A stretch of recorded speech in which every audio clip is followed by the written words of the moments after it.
Hello, everyone. Welcome back to the Easy English channel. We are so happy to see you again. I'm Emily. And I'm Paul. Hello, Emily. I'm feeling very curious today. I've been thinking about something important for all our listeners.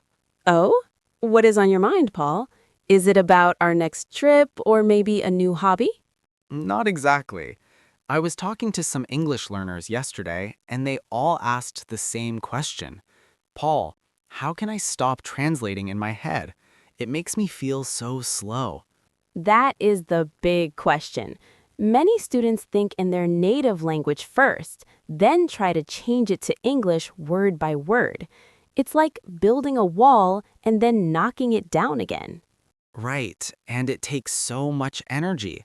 You become slow and hesitant when you speak because your brain is working twice as hard as it needs to. Exactly. It's tiring and it stops you from feeling natural. So today, we are going to talk about a very special and powerful skill, how to think in English. This is exciting. But listeners, before we start training your brain for success, please make sure to subscribe and hit that like button. Yes, it really helps us grow our community. Okay, Paul, let's explain why thinking in English is so much better than translating. Well, imagine you are running a race. When you translate, it's like running with two heavy bags in your hands. If you think directly in English, you drop the bags and run freely. You are much faster, and your sentences sound more natural to native speakers. That's a perfect way to describe it. But students often feel nervous. They say, Emily, my English vocabulary is too small. I don't know enough words to think in English yet. But that's a common misunderstanding. You don't need to be an expert. You can start very small, even today. Let's talk about step 1, labeling objects. Labeling. That means giving a name to the things you see around you. For example, look around your room right now. Don't think of the word in your language. Just look and name it in English. I see a desk, a comfortable chair, a bright lamp, and a large window. Exactly. Instead of translating, you are creating a direct link between the object and the English word. Imagine you are putting a small mental sticker on everything: desk, chair, window. So if I'm in the supermarket, I can look at the food and think apple, milk, bread, or cheese. I don't need to say a full sentence. I just need to identify the world in English. Right, just one word at a time. This helps your brain stop searching for the translation and starts looking for the English label immediately. No more middleman. That sounds easy enough for anyone. I can do that while I'm walking to the bus stop, sitting in a cafe, or even while I'm waiting for a friend. Definitely. It's a great way to use your dead time. Now, step 2 is a bit bigger and more active. We call it narrating your day. Narrating, like a narrator in a movie or a sports commentator? Yes, you are the star of your own life movie. When you are doing your daily routine, like the ones we talked about in our last episode, you describe your actions in your head using very simple, short sentences. Oh, I see. So if I'm in the kitchen making my morning coffee, I think, I am making coffee. The water is getting hot. Now I'm pouring the milk into the cup. The coffee smells great. Perfect. Use the present continuous tense. I am doing something. It is the easiest way to start. If you are walking to work, think, I am walking. The sun is shining today. The street is very busy. I am waiting for the green light. This is great because I don't need a partner or a teacher to practice. I can be my own English partner all day long. Exactly. It's a secret conversation that only you can hear. If you don't know a specific word, don't stop. Just describe it or use a simpler word. If you don't know kettle, just think the water machine. The goal is to keep the English flowing in your mind without stopping. What if I want to plan my day or think about what happened yesterday? Can I do that too? You can. It's a great exercise.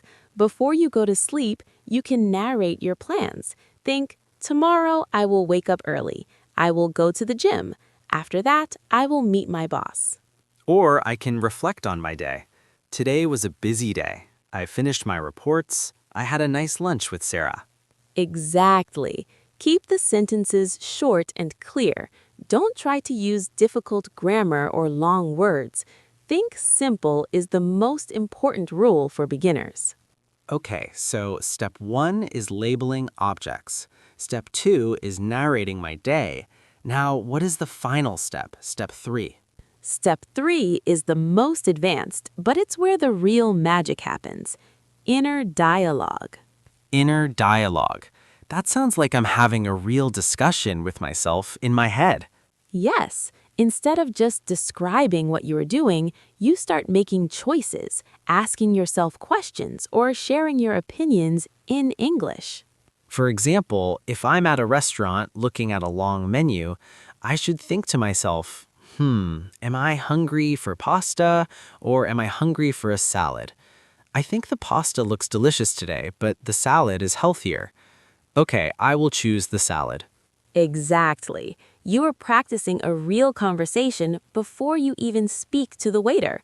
You are rehearsing life in English. Or if you are feeling a bit tired at work, you might think, I am very tired. I need a short break. Maybe I will walk for 5 minutes and get some fresh air. I love this idea. It builds so much confidence. If you think it in your head many times, when you finally need to say it out loud to another person, the words just come out easily. That is the secret, Paul. Your brain is a muscle. If you practice thinking in English every day, even for just 5 or 10 minutes, your English muscle gets stronger and it becomes a natural habit. 10 minutes a day? Everyone can find 10 minutes while they're commuting or doing chores. It's about being consistent.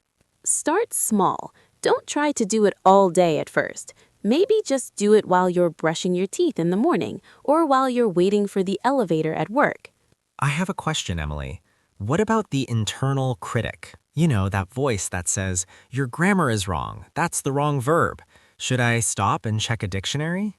That is a very important point, Paul. Tell that voice to be quiet. When you are thinking in English, you must ignore mistakes. The goal is flow and fluency in your mind, not a perfect test score. That's a big relief. So I should just keep the English train moving even if I'm not sure if I should use at, in, or on. Yes, just keep the words moving. If you stop to check a dictionary or a grammar book, you break the flow and your brain goes back to your native language. Just use the simple words you already know and feel comfortable with. This makes me feel much more relaxed.